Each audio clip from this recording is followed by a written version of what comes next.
പോളേട്ടാ, ഈ ദൈവവിളി എന്ന് പറയുന്നത് മാനത്തുനിന്ന് പൊട്ടി വീഴുന്നതല്ല, ഹൃദയത്തിനുള്ളിൽ നിന്നുണ്ടാവുന്ന.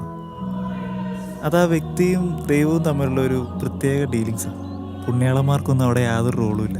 പോളേട്ടാ, ഈ ലോകത്ത് ലഭിക്കുമായിരുന്ന എല്ലാ സുഖങ്ങളും ഉപേക്ഷിച്ച് ദൈവത്തിൻ്റെ കൂടെ തനിച്ചിരിക്കാൻ വേണ്ടി 33 വയസ്സുകാരനായ ഒരു തച്ചൻ എല്ലാ രാത്രികളിലും തനിയെ മലമുകളിലേക്ക് കയറി പോകുമായിരുന്നു.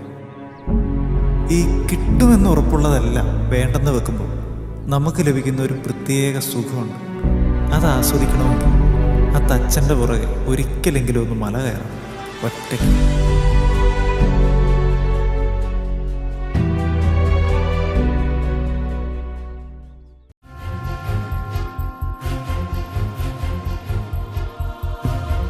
ദൈവത്തിൻ വിളി കേട്ടു ഭവനത്തെ മറന്ന് ഇറങ്ങി വന്നവനല്ലോ പുരോഹിതൻ. പാല പൈകിയിൽ നിന്നും ഹൈറേഞ്ചിലേക്ക് കുടിയേറി ഇടുക്കിയുടെ മലയോര ഗ്രാമമായ വള്ളക്കടവിൽ ഉഴം വെട്ടിത്തെളിച്ച് താമസമാക്കിയവരാണ് കളപ്പുരയ്ക്കൽക്കാർ. ഔതച്ചേട്ടനും ചേടത്തിക്കും അവരുടെ 7 മക്കളിൽ രണ്ടാമൻ ജോസിനും മേരികുളം പുല്ലാനിക്കാവിൽ പാപ്പച്ചൻ ചേട്ടൻ്റെയും ചേടത്തിയുടെയും 8 മക്കളിൽ ഇളയ മകൾ മേഴ്സിക്കും ദൈവപരിപാലനയിൽ ലഭിച്ച 3 മക്കളിൽ രണ്ടാമനായി മെൽവിനും മൂന്നാമതായി നോയലും ജനിച്ചു. കുർബാനയും സ്ഥൈര്യലേപനവുമെല്ലാം ഇടവകയായ സെൻറ് ജോസഫ് പള്ളിയിൽ വെച്ച് തന്നെ. തുടർന്നുള്ള അൾത്താര ബാലസഖ്യത്തിലെ സജീവ പങ്കാളിത്തവും വിശ്വാസ പരിശീലന കാലവുമെല്ലാം തങ്ങളുടെ ഉള്ളിലെ ദൈവവിളിയെ ആകാംക്ഷയോടെ സ്നേഹിക്കാൻ തുടങ്ങിയിരുന്നു. പ്രാഥമിക വിദ്യാഭ്യാസം Vallakkadavu saint Mary's English medium സ്കൂളിൽ ആരംഭിച്ചു. തുടർന്ന് +2 വരെ Attappallam saint Thomas English medium സ്കൂളിലും. സാമ്പത്തിക ഭദ്രത അത്ര നല്ലതല്ലായിരുന്നെങ്കിൽ പോലും മക്കളുടെ വിദ്യാഭ്യാസ കാര്യത്തിൽ കർഷകരായ മാതാപിതാക്കൾ ഒട്ടും വിട്ടുവീഴ്ച വരുത്തിയില്ല എന്ന് സാരം. 2013 മെൽവിനും 2014 നോയലും രൂപതയുടെ മൈനർ സെമിനാരിയായ പൊടിമറ്റം മേരി മാത മൈനർ സെമിനാരിയിൽ ചേർന്നു. ഫാദർ ജോസഫ് വെള്ളമറ്റവും ഫാദർ തോമസ് പൂവത്താനിക്കുന്നേലും റക്ടർമാരായിരുന്നു ഇക്കാലയളവിൽ. ഒരു പുരോഹിതനിലേക്കുള്ള ദൂരം അളന്നു തുടങ്ങിയ കാലം മൈനർ സെമിനാരി. കുടുംബവും കൂടപ്പിറപ്പുകളുമെല്ലാം വൈദിക വിദ്യാർത്ഥികളിലേക്ക് ചുരുങ്ങുമ്പോൾ പൗരോഹിത്യ ജീവിതത്തിൻ്റെ മറ്റൊരു വലിയ ലോകം അവിടെ തുറക്കുകയാണ് മൈനർ സെമിനാരിയിൽ. ഇക്കാലയളവിൽ ബ്രദർ മെൽവിൻ BSc ഫിസിക്സും ബ്രദർ നോയൽ BSc കെമിസ്ട്രിയും കാഞ്ഞിരപ്പള്ളി ST കോളേജിൽ പൂർത്തിയാക്കി. ഒരേ സമയം ഈ ലോകത്തിൻ്റെ എല്ലാ മായിക ഭാവങ്ങളും കാണുകയും അറിയുകയും എന്നാൽ അവയോടൊക്കെ വേണ്ടവിധം അകലം പാലിക്കാൻ പരുവപ്പെടുകയും ചെയ്യുന്നു ഈ 4 വർഷം.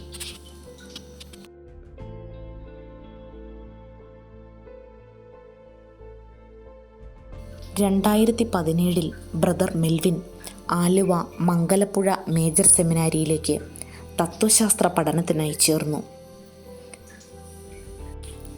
മംഗലപ്പുഴ സെമിനാരി ജീവിതം ഓരോ വൈദിക വിദ്യാർത്ഥിക്കും സമ്മാനിക്കുന്ന ജീവിതാനുഭവം തികച്ചും അത്ഭുതം തോന്നിക്കുന്നതാണ്. ഒട്ടനവധി നല്ല ഓർമ്മകൾ സെമിനാരിയുടെ ചുവരുകൾക്ക് ദ മാസ്റ്റേഴ്സ് എന്ന ബാച്ചിനെക്കുറിച്ച് വരും തലമുറയോട് പറയാനുണ്ട്.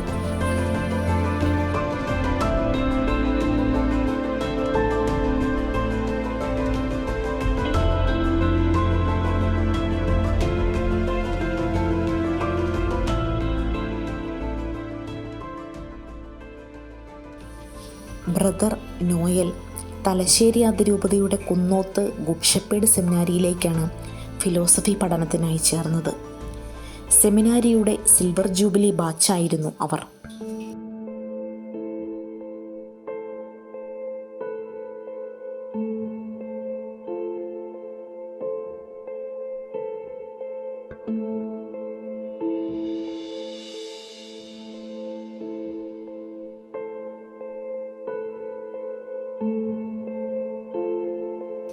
കലാകായിക ഇനങ്ങളിലും സേവന മേഖലയിലുമെല്ലാം ബ്രദർ നോയൽ തൻ്റേതായ ശൈലിയിൽ ശ്രദ്ധ ആകർഷിച്ചു.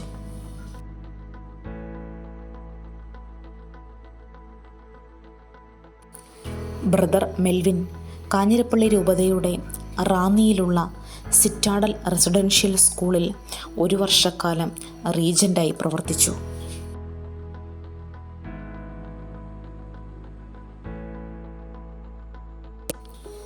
കാഞ്ഞിരപ്പള്ളി തമ്പലക്കാടുള്ള നല്ല സമറായൻ ആശ്രമത്തിൽ റോയി വടക്കേലച്ചൻ്റെ പ്രിയപ്പെട്ട ശിഷ്യനായി ബ്രദർ നോയൽ 1 വർഷക്കാലം റീജൻ്റായി സേവനമനുഷ്ഠിച്ചു.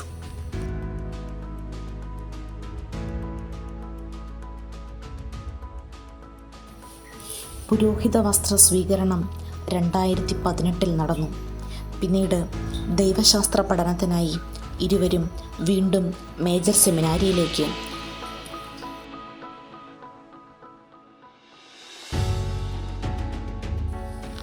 ബ്രദർ മെൽവിൻ ഇരിങ്ങാലക്കുട രൂപതയിലെ കടുപ്പശ്ശേരി, തെശ്ശേരി, കൊടുങ്ങ എന്നീ ഇടവകകളിൽ സേവനമനുഷ്ഠിച്ചു. ഇക്കാലയളവിൽ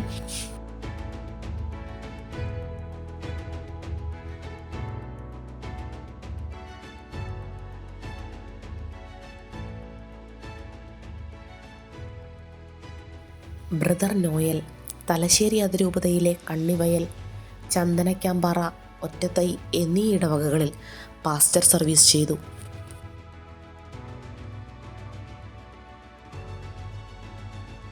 (2022) കാറോയ പട്ടവും 2023 സബ് ഡീക്കൻ പട്ടവും ഇരുവരും സ്വീകരിച്ചു.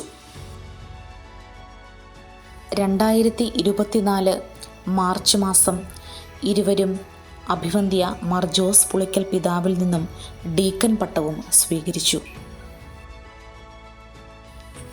വളർച്ചയുടെ ഓരോ ഘട്ടത്തിലും കൂടെയുണ്ടായിരുന്ന പലരും ഇന്നിവിടെയില്ല. കണ്ടിട്ടില്ലെങ്കിൽ പോലും മനസ്സിലെന്നും ചിരിയുമായി നിൽക്കുന്ന പാപ്പനും, കൊച്ചുമക്കൾ അൾത്താരയിൽ ബലിയർപ്പിക്കുന്ന ദിവസം കാത്തിരുന്ന പ്രിയപ്പെട്ട അമ്മച്ചിയും, മേരികുളത്തെ ചാച്ചനും അമ്മയും, സന്യാസത്തെ അത്രമേൽ സ്നേഹിക്കാൻ കാണിച്ചു തന്ന പ്രിയപ്പെട്ട സിസ്റ്റർ ആൻറ്റിയും, കുർബാനയെ ജീവിതം കൊണ്ട് സ്നേഹിച്ച കയ്യാണി അമ്മച്ചിയും ചാച്ചനുമെല്ലാം സ്വർഗത്തിലിരുന്ന് ഈ തിരുക്കർമ്മത്തിൽ ഞങ്ങൾക്കൊപ്പമുണ്ടെന്ന് വിശ്വസിക്കട്ടെ.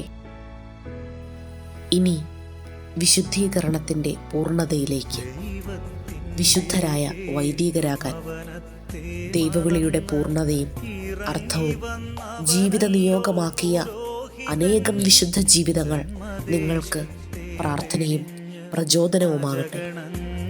വൈദികർ ജീവിക്കുന്നവനല്ലോ